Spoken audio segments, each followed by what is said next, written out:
Doctor ইউনূসের যুগান্তকারী সফলতা দেখে বিএনপির মাথা খারাপ হয়ে গিয়েছে এবং যে কোনো সময় বিএনপি রাজপথে নামবে এই ঘোষণা বিএনপি দিচ্ছে। এবং বিএনপি যখনই রাজপথে নামবে ডক্টর ইউনূসের পতনের দাবিতে তখনই রাজনীতির মোড় ঘুরে যাবে। আওয়ামী লীগকে যেরকম মানুষ পিটায় গণধোলাই দেয়, ডক্টর ইউনূসের বিরুদ্ধে বিএনপি রাজপথে নামলে বিএনপি সেরকম মার খাবে। পুলিশের মার খাবে, সেনাবাহিনীর মার খাবে, ছাত্র জনতার মার খাবে এবং সেই রাস্তায় বিএনপি হাঁটছে। আমার মনে হয় না যে বিএনপি সাহস পাবে। মির্জা ফখরুল বলেছেন যে আবারও রাজপথে নামবো আমরা, কিন্তু ঈদের পর বলবে যে সামনের ঈদের পর নামবো, আরেকটু অপেক্ষা করবো, তারপরে সামনে কোরবানির ঈদের পর বলবে যে এই তো শীঘ্রই নামবো। এরকম বলতে বলতে বলতে বলতে আবার ইচ্ছা হয়ে আসবে, তখন বলবে ঈদের পর। কারণ কোরবানির ঈদের পরে বৃষ্টি, এই বৃষ্টির পরে শীত, এরপরে আবার 5 আগস্টের চেতনায় মানুষ জেগে উঠবে। এর মধ্যে তো আর ডক্টর ইউনূসের বিরুদ্ধে রাজপথে নামা যায় না। তো বিএনপি রাজপথে নামার ঘোষণা দিচ্ছে, এই ঘোষণা ভুয়া ঘোষণা। বিএনপির কোনো মরুদ আছে রাজপথে নামার? যারা পুলিশের বাঁশির শব্দ শুনে উল্টো দিকে দৌড়ায় এরা নামবে রাজপথে। ছাত্র জনতা দেখেন, আওয়ামী লীগ ছাত্রলীগকে পিটিয়ে বাংলাদেশ ছাড়া করেছে ছাত্র জনতা। আর সেই ছাত্র জনতা যদি বিএনপির বিরুদ্ধে নামে, বিএনপির অস্তিত্ব থাকবে? তাহলে এই মির্জা ফখরুল যে বলছেন যে আমরা আবারও রাজপথে নামবো, এটা ভুয়া।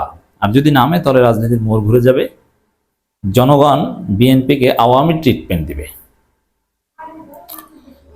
অনির্দিষ্টকালের জন্য সংস্কার চায় না জনগণ। আচ্ছা, জনগণ কারা? আপনি কি জনগণ সংস্কার চায় না এটা কিভাবে বলেছেন? দেখেন, ভাওতাবাজিতে কত প্রকার বিএনপির। যদি বলে যে আওয়ামী লীগ নিষিদ্ধ করা ঠিক কিনা আপনি বলেন, তখন মির্জা ফখরুল বলে এটা জনগণ ঠিক করবে, এটা আমরা জানি না। মানে জনগণ কি করে এটা তারা জানে না, এটা জনগণ ঠিক করবে, তারা এই বিষয়ে মন্তব্য করবে না। কিন্তু সংস্কার জনগণ চায় কিনা এটা আবার তারা জানে, ওইটা জানে না, এইটা জানে। মানে ধান্দাবাজি, প্রতারণা কত প্রকার কি, নিজেদের স্বার্থে যা মন চায় এটা বলে।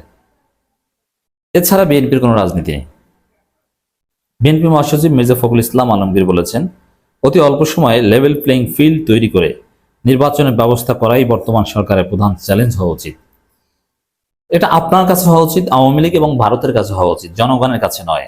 জনগণ চায় ডক্টর ইউনূস 5 বছর ক্ষমতায় থাকুক, তাহলে বাংলাদেশকে সিঙ্গাপুর বানিয়ে দিতে পারবে। গত 50 বছরে যে ভুল ত্রুটি হয়েছে বাংলাদেশে, তার কাজা কাফারা 5 বছরে ডক্টর ইউনূস দিতে পারবেন। অতএব আওয়ামী লীগের কথায় বাংলাদেশে অতি দ্রুত নির্বাচন হবে না। বর্তমান সরকারের প্রধান চ্যালেঞ্জ এটা না, সংস্কার করা প্রধান চ্যালেঞ্জ। জনগণ নির্বাচিত সরকার চায় যেখানে প্রতিনিধিরা জনগণের কাছে দায়বদ্ধ থাকবে। কোনো জনগণ চায় না ভাই নির্বাচিত সরকার এমপি দিয়ে আমরা ধুয়ে পানি খাবো নাকি?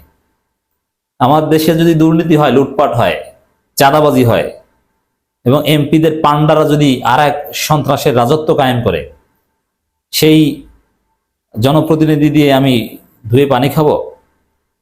মানুষ চায় এখন এই ডক্টর ইউনূস সরকার, অন্য কিছু চায় না। কে বলেছে এইসব জনপ্রতিনিধি চায়? জনপ্রতিনিধি কি করবে? কোনো কাজে লাগে নাকি? হ্যাঁ, কাজে লাগবে। সংস্কার হওয়ার পর সত্যিকার অর্থে যখন জনপ্রতিনিধি হয়ে উঠবে তখন কাজে লাগবে। কিন্তু আগের যে জনপ্রতিনিধি, ওগুলো দিয়ে মানুষ কোনো কিছু নেই। ওগুলো বাধ্য হয়ে মানুষ ভোট দেয়, কিছু দালালি করে, কিছু সুযোগ সুবিধা পাওয়ার জন্য। মন থেকে মানুষ ওইসব এমপি টেম্পি ওগুলোকে গুনেই না। এই যে ইউনিয়ন পরিষদে যেসব সেবা পাই আমরা, উপজেলা পরিষদে পাই, জনগণের সব সেবা যদি ঠিক থাকে, ওইসব প্রতিনিধি ওগুলোতে কোনো দাম নেই, এগুলো ফালতু, ওগুলো প্রতি মানুষ বিরক্ত। এরা সবাই সন্ত্রাসী টাইপের। নির্বাচনের পরে এদের কোনো খবর থাকে না। এই জন্য সংস্কারের পর ঠিকই খবর থাকবে, কারণ সংস্কারের পর উল্টোপাল্টা করলে আপনার ওই কথিত জনপ্রতিনিধিগিরি ছুটে যাবে।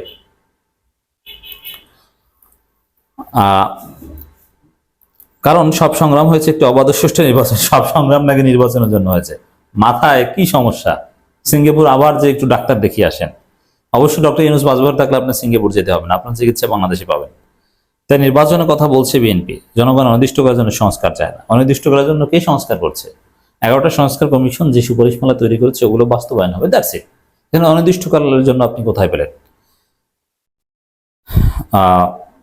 ভোটের অধিকার থেকে বঞ্চিত করতে দেশ বিদেশে ষড়যন্ত্র হচ্ছে মন্তব্য করে মির্জা ফখরুল বলেন, ষড়যন্ত্র চক্রান্ত শেষ হয়নি, সব ষড়যন্ত্র চক্রান্তের ব্যর্থ করে দিয়ে জনগণের সরকার প্রতিষ্ঠা করবই করব।